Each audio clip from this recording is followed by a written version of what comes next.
नमस्कार सभी को। आज से हम शुरू करेंगे अपनी संस्कृत की अनुवाद की क्लास, जिसमें हम बिल्कुल शून्य से लेके चलेंगे ताकि तुम लोगों की समझ में आ जाए।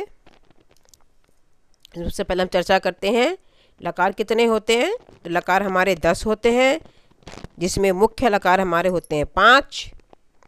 देखिए मैंने यहाँ लिख रखे हैं। सबसे पहले लट लकार, फिर लोट लकार, विधिलिंग लकार, लंग लकार और लिट लकार। लंग लकार को हम साधारण भाषा में हिंदी में क्या बोलेंगे, हम इसको वर्तमान काल, जिसकी पहचान होती है हमारी, वह पढ़ता है, वह खाता है, वह जाता है। लोट लकार हमारी आज्ञा काल, जो हमारे आज्ञा देने के लिए होता है, जैसे कि तुम बाजार जाओ, तुम पढ़ो, तुम लिखो।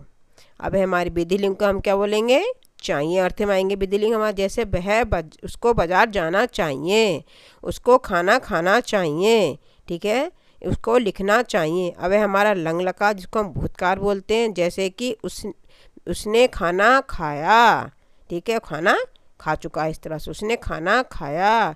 वह नाची, वह बाजार गया। अब हमारा लिट लगा, जिसको हम भविष्यकाल भी बोलते हैं, ठीक है, इसको हम भविष्यकाल बोलेंगे। तो इसको हम कैसे बोलेंगे, वह पत्र लिखेगा, चिड़ियाँ उड़ेंगी, वह गेंद खेलेगा, इस तरह से। अब सबसे पहले हम इसमें एक लकार लेके चलते हैं, जो हमारा है लट लकार। देखिए लट लकार, इसमें हमारे 3 वचन होते हैं, एक वचन, द्विवचन, बहुवचन, ठीक है। और पुरुष भी हमारे कितने होते हैं, 3। प्रथम पुरुष, मध्यम पुरुष, उत्तम पुरुष। जिसमें हम सबसे पहले किसको लिखते हैं, पठको के रूप लेके चलते हैं, ठीक है, जिसमें हमारे पठती, पठतः, पठन्ति, पठसि, पठथ, पठत, पठामि, पठावः, पठामः। अब इसमें अब इसके साथ ये हमारे क्या हो गई, हमारी क्रिया हो गई, जाता है, खाता है, पढ़ता है। अब साथ में हम क्या जोड़ेंगे, कर्ता जोड़ेंगे, ठीक है। कर्ता की परिभाषा क्या होती है कि किसी व्यक्ति, वस्तु या स्थान के नाम को क्या बोलते हैं, हम संज्ञा बोलते हैं, जिसमें हम नाम भी ले सकते हैं, ठीक है। जैसे राम बाजार जाता है या वह बाजार जाता है, ठीक है। तो राम के लिए तो हम खाली राम ही लिखेंगे, उसमें विषय लग जाते हैं। रामः मैंने आपको शब्द रूप भी लिखाए थे, जैसे रामः, श्यामः, इस विषय लग जाएंगे। लेकिन उसकी जगह अगर हम कोई सर्वनाम प्रयोग करें तो कैसे करेंगे, देखिए पुरुष के लिए हम बोलेंगे सः, स्त्रीलिंग के लिए बोलेंगे हम सा, और नपुंसकलिंग के लिए बोलेंगे हम तत्, ठीक है। अब आगे देख लेते हैं।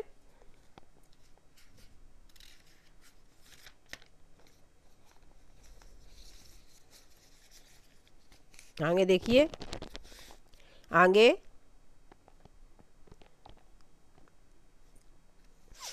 पुरुष के लिए एक टेबल देख लेते हैं। इसको अनुवाद बनाने के लिए ये टेबल आप लोग अगर अच्छी तरह से समझ लें तो आपके लिए अनुवाद बहुत ही आसान हो जाएंगे। देखिए पुरुष के लिए सह, स्त्री के लिए सा, और यह आएगा हमारा तव माने बे दोनों, ठीक है, ते माने बे सब, त्वम माने तुम, युवाम माने तुम दोनों, यूयम माने तुम सब, और फिर अहम माने मैं, आवाम माने हम दोनों, वयम माने हम सब। अब इसमें जब हम स्त्रीलिंग के बनाएंगे तो अलग चलेंगे हमारे, ठीक है, और पुल्लिंग के बनाएंगे तो अलग तरीके से। अब पुल्लिंग के देख लेते हैं। सा, तौ, ते। सा माने वह, तौ माने बे दोनों, ते माने बे सब, ठीक है।